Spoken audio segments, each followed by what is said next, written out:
Hello and good morning. আমি আজকে বানাচ্ছি ঝুনো খিচুড়ি। আর ভিডিওটা আমি শ্যুট করেছিলাম লোকনাথ পুজোর দিনে। তো এটা লোকনাথ পুজোরই ভোগের দিনেরই কিন্তু ভিডিওটা। আমি বলেছিলাম যে আমি আলাদা করে ঝুনো খিচুড়ির রেসিপিটা শেয়ার করব, তাই আলাদা করে শেয়ার করছি। এই খিচুড়িটা বানানোর সময় কিন্তু চাল আর ডালের পরিমাণটা কিন্তু সম পরিমাণে রাখতে হবে। আর ডালটাকে আমি আলাদা করে ভেজে তারপর ধুয়ে নিয়েছি। আর জলটাকে যতটা সম্ভব ততটা পরিমাণে একদম ছেঁকে নিতে হবে। চালটাকেও সেম ভালো করে ধুয়ে যতটা সম্ভব ততটা পরিমাণে জলটাকে ছেঁকে নিতে হবে। তারপর চাল আর ডালটাকে একটা জায়গাতে নিয়ে ওর মধ্যে আদা বাটা, হলুদ গুঁড়ো, পরিমাণ মতো নুন, জিরের গুঁড়ো 1.5 চা চামচ আর বেশ অনেকটা পরিমাণে সর্ষের তেল দিতে হবে। এই রান্নাতে কিন্তু তেল আর ঘিয়ের পরিমাণটা একটু বেশি দিতে হয়। তারপর এই ডাল চাল সমস্ত মশলাকে হাতের সাহায্যে খুব ভালো করে মেখে নিতে হবে, যাতে মশলাটা খুব ভালো মতনভাবে সব কিছুর সাথে মিশিয়ে যায়। আর ডাল আর চালটাকে মেখে প্রায় 15 মিনিটের জন্য আমি আলাদা জায়গায় রেখে দেবো। আর চাল আর ডালটাকে কিন্তু আলাদাভাবে কাপেতে মেপে নিতে হবে, যে চাল আর ডালের পরিমাণটা টোটাল কতটা ব্যবহার করব, কারণ সেই মাপ অনুসারেই কিন্তু জলের ব্যবহারটা করতে হবে।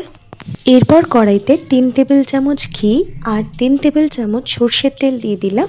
আর তেলটা যখন হালকা গরম হয়ে আসবে তখন ওর মধ্যে শুকনো লঙ্কা, তেজপাতা, গোটা জিরে, দারচিনি আর এলাচ দিয়ে দেবো।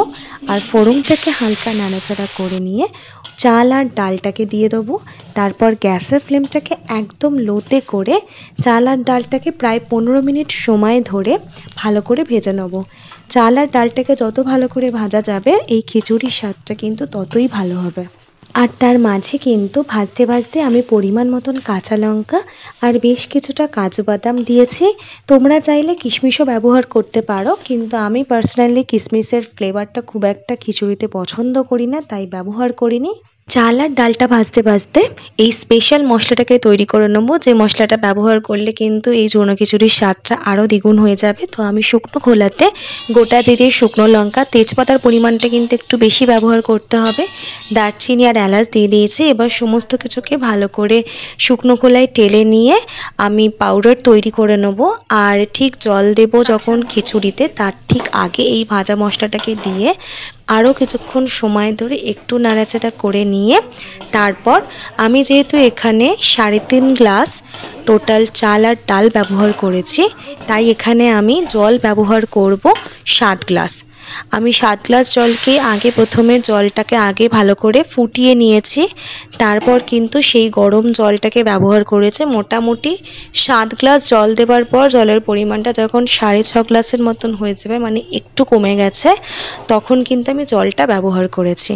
আর জলটাকে দেওয়ার পর এই সময় যদি প্রয়োজন মনে হয় তো একটু কিছুটা নুনের ব্যবহার করতে পারো। তারপর ভালো করে একটু মিশিয়ে নেব। গ্যাসের ফ্লেমটাকে কিন্তু মিডিয়ামে রাখবো এই সময়তে। 3-4 মিনিট সময় ধরে জলটা ফুটে আসার পর যখন দেখবো যে চাল আর ডাল এরকম সমান ঘন ঘন একটা টেক্সচার হয়ে গেছে, তখন কিন্তু গ্যাসের ফ্লেমটাকে একদম অফ করে দেবো আর একটা চাপা ঢাকা দিয়ে দেবো।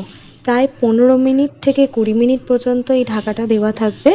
15 থেকে 20 মিনিট পর যখন ঢাকাটা খুলবো দেখবো একদম ঝরঝরে হয়ে আছে চালটা আর ডালটা। তো তখন এই সময়তে আমি পরিমাণ মতন কিছুটা চিনির ব্যবহার করব, তোমরা চাইলে গুঁড়ো দিতে পারো।